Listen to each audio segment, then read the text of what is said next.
If you want to get your Bibles, please, and turn to Luke chapter 24. Luke chapter 24. I'm going to be reading the first 8 verses. And before that, would you just pray with me for a moment? God, what a joy and a privilege it is to be here together, to bow before your throne of grace, and to read your word.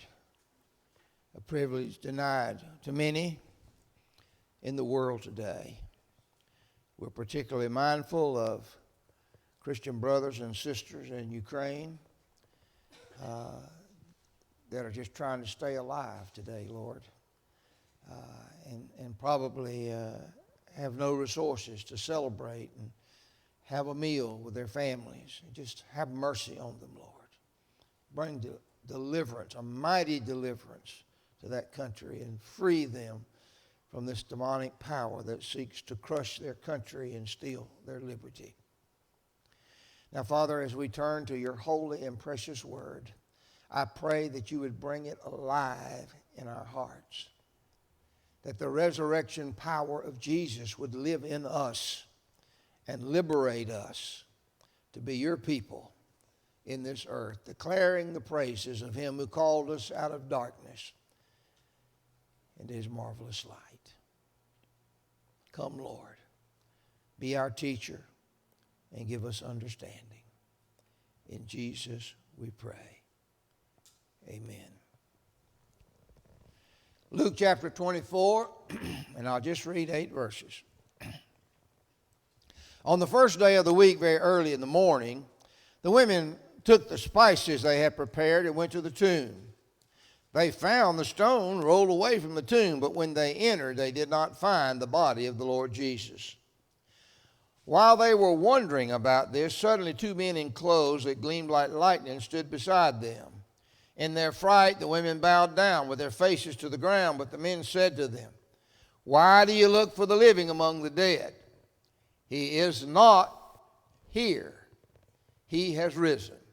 Remember how he told you while he was still with you in Galilee, the Son of Man must be delivered into the hands of sinners, be crucified, and on the 3rd day be raised again." They then remembered his words. Now may God add his blessing to our hearing of that very word. The significance of Easter is clearly stated in Hebrews chapter 2, verses 14 and 15, where the writer says, "Since the children," that is the people, humans, "have flesh and blood, he too," meaning God, "shared in their humanity, so that by his death he might destroy him who has the power of death, that is the devil, and free those who all their lives were held in slavery by their fear of death." When Adam and Eve decided to go their own way and disobey God and thus exclude themselves from God's protective presence, death became the common link between all humans on this earth. For thousands of years, humanity has struggled against encroaching death, trying to hold it at bay in every way they could, to find a way around it or an escape from it, all to no avail. Humanity continued to live in bondage to death, and the fear of it we just simply could not erase. It was a power we could not seem to overcome. Then one morning, several women went to the tomb of their deceased friend to properly prepare his body for burial. And suddenly, everything changed. The stone covering the tomb where their friend had been laid had already been rolled away. They were worried about how they were going to have to move such a large stone.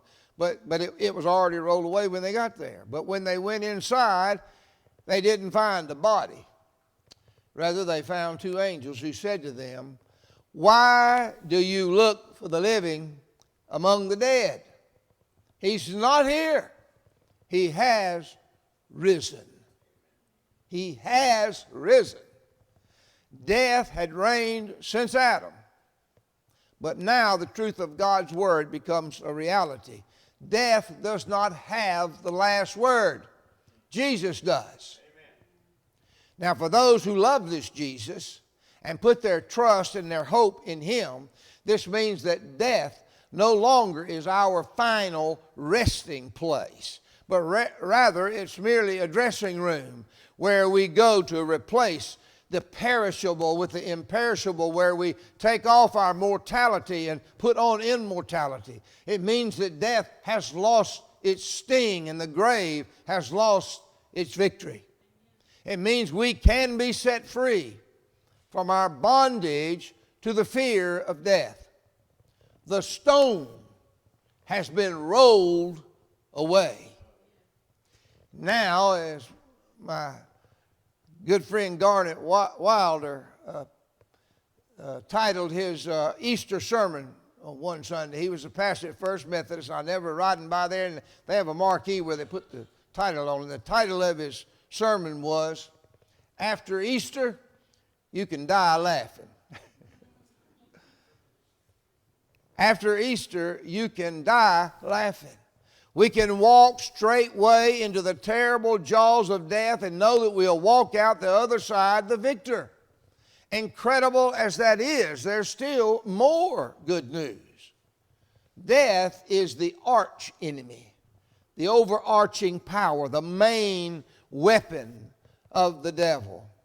And all other enemies of true life are rooted in death.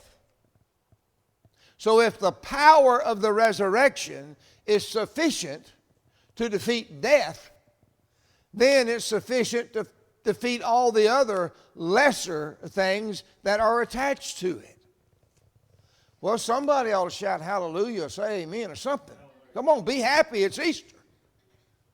Listen to what this means.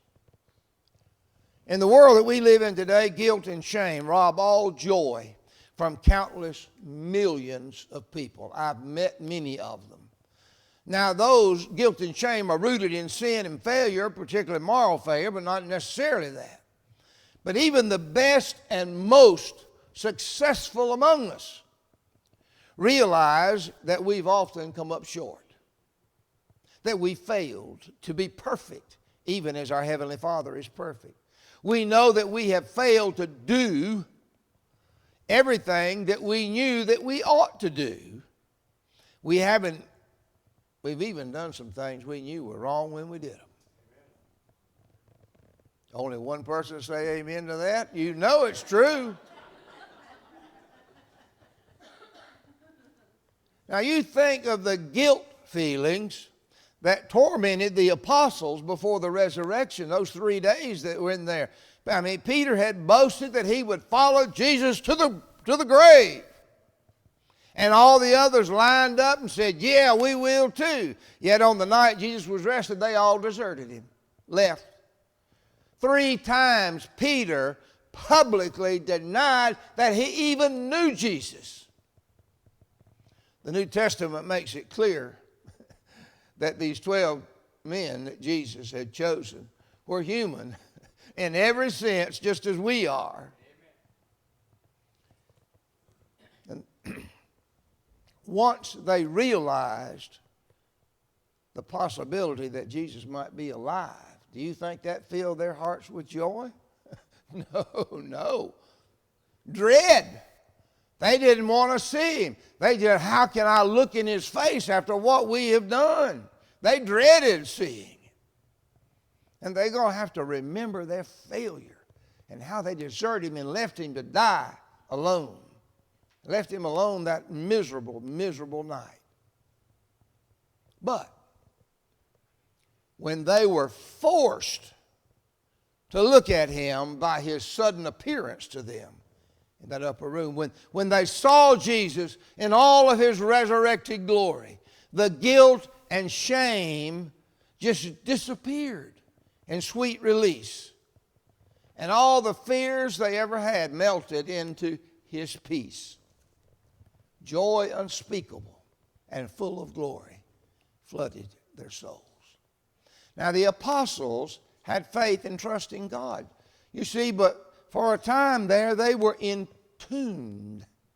A large stone blocked their exit from the guilt and shame and their entrance into the liberty of the children of God. But when they were forced to look up and they saw Jesus in his resurrected glory, they also saw that the stone that has sealing their tomb had been rolled away. Now look at Judas Iscariot, one of the 12. He had betrayed Jesus just like the others. Like them, no worse, he betrayed him. But you know what? He never looked up, did he? His head hanging in guilt and shame, he went and threw the money the Pharisees had gave him back on the floor and left. And then he listened to the devil's lie. The devil's lie is that there is no hope. There is no help. You've really done it now. It's over. And he went out and killed himself. The only difference between Judas and the others is that he took matters into his own hands and cut himself off from the grace of God in this life. I remember one time I went to Brazil with Brother Rick, and we were in some church somewhere in Brazil. I don't even remember where it was. And you know, Rick likes to do those prayer tunnels. We've done one here a time or two. And I was one of the persons on the team that was there, so I was in the prayer tunnel.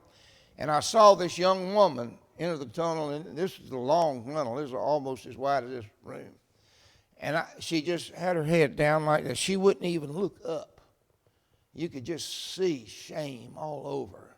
And there's no telling what may have happened to her and some things that went on in that culture and in that area. And she got a little close to me, and I just sort of ranked a minute and stepped in there, and I tried to lift her chin up, and she would not look up. And I don't know what came over me. I'm usually not one of these guys. I guess I was hanging around Rick too much. So I rebuked the spirit of shame in her life, and I commanded the demonic power to release her and let her go in the name of Jesus. And then I went back and got in my place and hoped nobody heard me before I got in there. And when she got by me, I just reached back out and lifted her chin up, and a little smile came on her face. And by the time she went through that prayer channel, everybody else praying, by the time she got to the other end, she lifted both hands and looked to heaven. And I don't know what she was saying because she was speaking in Portuguese, but I couldn't understand it. But I could tell she was happy. She was giving glory and honor to God. Now listen, if you are locked in a tomb of guilt and shame this morning, look up. Amen. There's light at the end of the tunnel. Amen. You're free to walk away from your bondage because the stone has been rolled away. Now, in our world, there's much anger and bitterness and rage. We see it every day on the news, don't we? Random shooting, people shooting into crowds on the street. It's just, the world's full of it. So many are secluded in tombs of regret, loneliness, and isolation. And they just erupt with this rage. You know what? From the cross. Now, you know, most of those people have had some bad things done to them, too. A lot of where that comes from.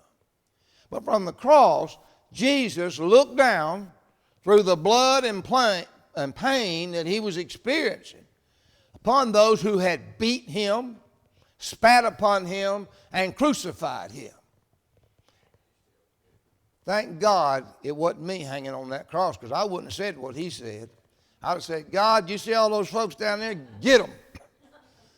That's not what Jesus said. He said, Father, forgive them. They don't realize they don't understand what it is that they're doing. Now, the bottom line is this. The power of the cross gives us the power to forgive.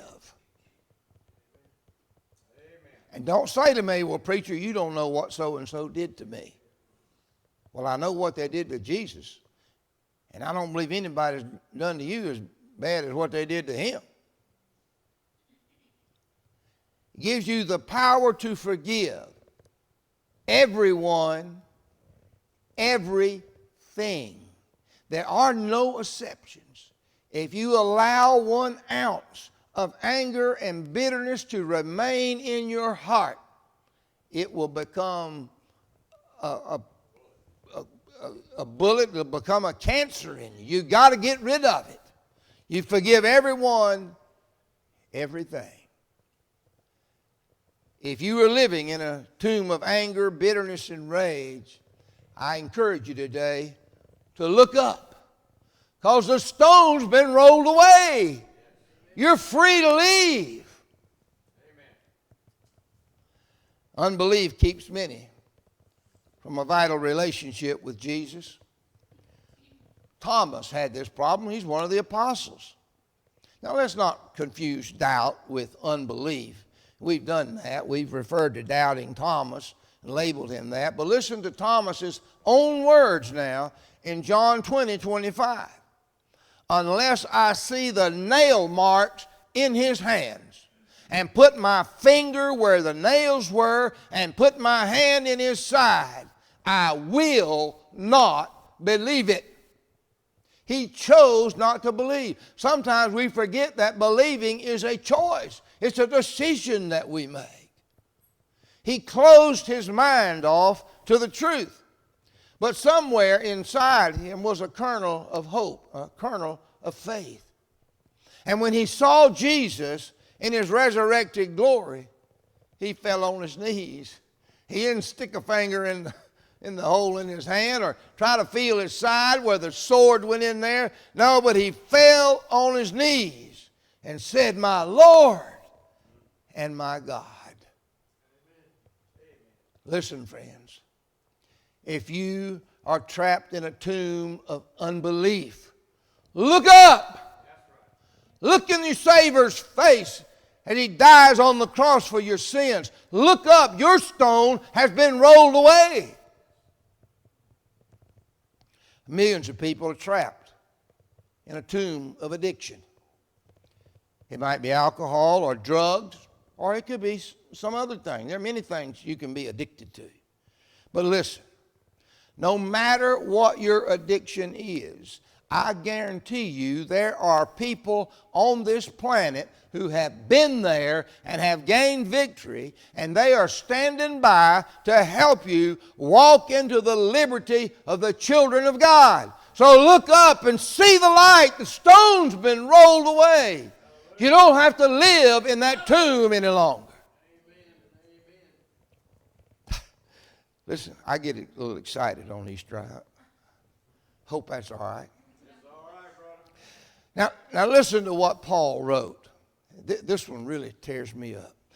Paul wrote this in Ephesians chapter 1, verses last part of 9 and through 20. And I'm just going to paraphrase some of it. But first Paul says that he is praying that the eyes of our hearts, heart in Hebrew mind being the place where decisions are made, the eyes of our hearts would be enlightened so we could know the hope to which he has called us and his incomparably great power for us who believe. You with me now? And then he says these words. That power, what power? That power that is for us. That power is like the working of his mighty strength which he exerted in Christ when he raised him from the dead and seated him in his right hand in the heavenly places. Do you get it? The same power that raised Jesus from the dead lives in us who believe. And it's available to us in this world to liberate ourselves and the other captives that are around us. So no matter what tomb has closed in around you and is keeping you from the fullness of life that Jesus promised us, you can walk out a free man. You can walk out a free woman. Just look up with faith and believe that the stone has been rolled away. Now, there may be some things that we have to do. First of all, we've got to get up and walk out, right? And we may need to go to AA or seek counseling or some other means of healing and help. What happened when Jesus raised Lazarus from the dead? You remember? They got him to roll away the stone. He said, Lazarus, come out of there. And Lazarus, he's wrapped up in the linen, like they mummified him. And he's struggling. He was getting up to the door. He's standing there in the door of that cave. And what did he say? Did he speak to Lazarus anymore after that? No, he looked at the people around him. He says, unbind him and set him free. So we may need some help. But it's there for you.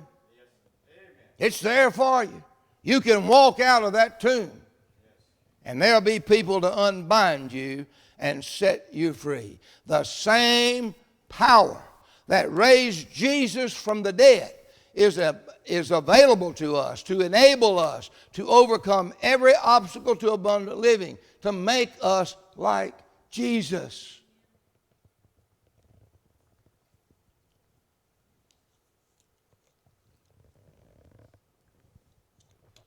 Of all the sounds that have broken the silence of this earth, there is none that compares to the sound of Easter.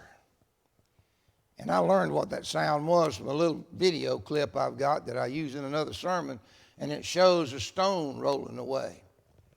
And behind the background you can hear it going. You know how a stone is rolling on gravel, just like your tires on your car. If you're on a gravel road, it makes that sound. Well, see, that's the sound of Easter. It's the sound of the Rolling Stones. Not a rock band, but the sound of tombstones rolling on the gravel, opening up the tomb to allow an escape into the liberty of the children of God so that we might experience life to its fullest measure.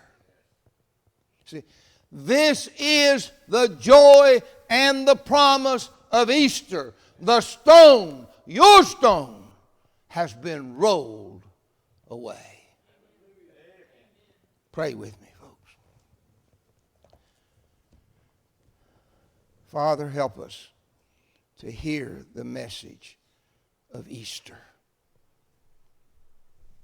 That our stone has been rolled away. Anything and everything that keeps us from living in joy and peace in this world. You have given us the power to overcome. So help us, Lord, receive into our hearts the truth of the resurrection, and help us to know that it applies to the life we live on this earth. Now, as we continue in the attitude of prayer, I want you to get your communion cups. Does everyone have a communion cup? If you do not have a little communion cup like this, raise your hand and one of our ushers will bring you a cup. Anybody need one?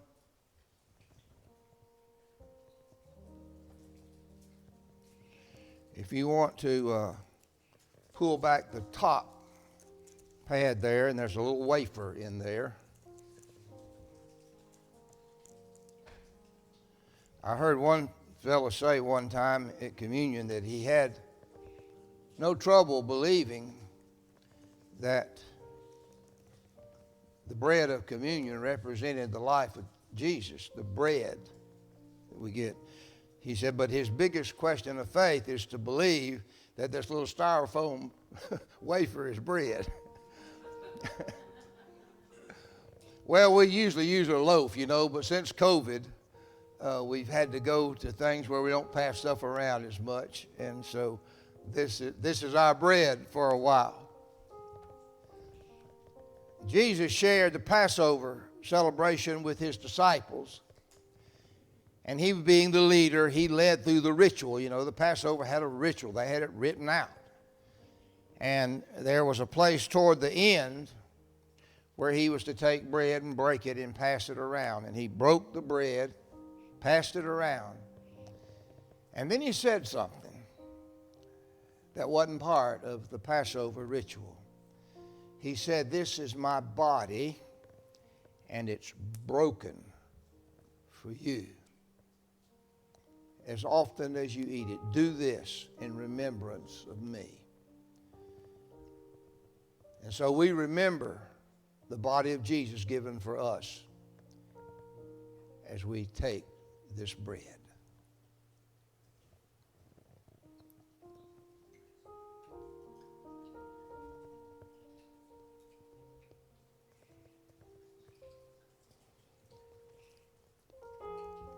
After the supper was over, Jesus took the cup.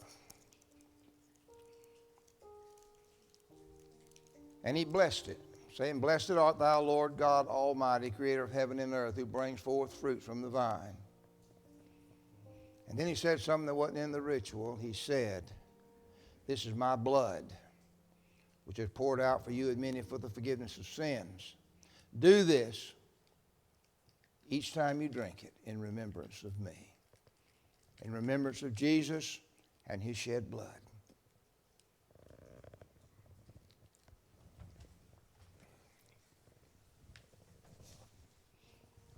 Now that blood was shed for the purpose of forgiveness of sins.